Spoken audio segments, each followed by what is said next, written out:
Sir ఎప్పుడైనా యుద్ధం జరిగినప్పుడు 2 దేశాలలో ఉండేటువంటి సామాన్య ప్రజలు ఎక్కువగా నలిగిపోతూ ఉంటారు. హ్మ్. సో, ఇప్పుడు 'ఆపరేషన్ సింధూర్ 2' అనేది గనక స్టార్ట్ అవుతే హ్మ్. మన దగ్గర ఉన్నటువంటి సామాన్యుల పైన ఎలాంటి ప్రభావం చూపిస్తుంది? లాస్ట్ టైము 'ఆపరేషన్ సింధూర్' జరిగినప్పుడు it ended in couple of hours అండి. హ్మ్. ఒకవేళ గనక ఇది లాంగ్ రన్‌లో గనక 'ఆపరేషన్ సింధూర్ 2' అనేటువంటిది లాంగ్ రన్‌లో జరిగింది అంటే, there will be a direct impact on the common public and prices అనేటువంటివి ఇండెక్స్ పెరిగిపోతుంది. ద్రవ్యోల్బణం పెరుగుతుంది.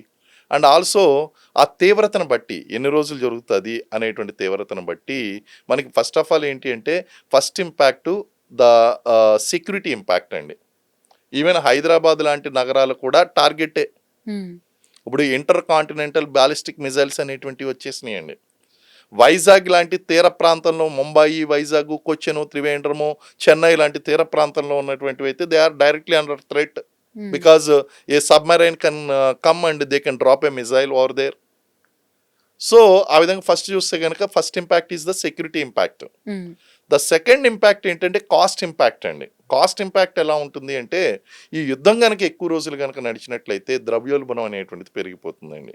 ఇంకా ఇది కంప్లీట్ వార్‌గా గనక మారితే ఈ ఆపరేషన్ వేరు, యుద్ధం వేరు. ఈ ఆపరేషన్ గనక వార్‌గా మారిందనుకోండి, there will be emergency situation. First the third impact will be first and ఫార్‌మోస్ట్‌గా థర్డ్ ఇంపాక్ట్ అంటున్నారు గానీ, మొదట చేసేటువంటి పని ఏంటంటే వార్‌గా మారిన వెంటనే ఆర్టికల్ 352 ఇంప్లిమెంట్ చేస్తారు. ప్రెసిడెంట్ రూల్ అనేటువంటిది ఇంప్లిమెంట్ చేస్తారండి.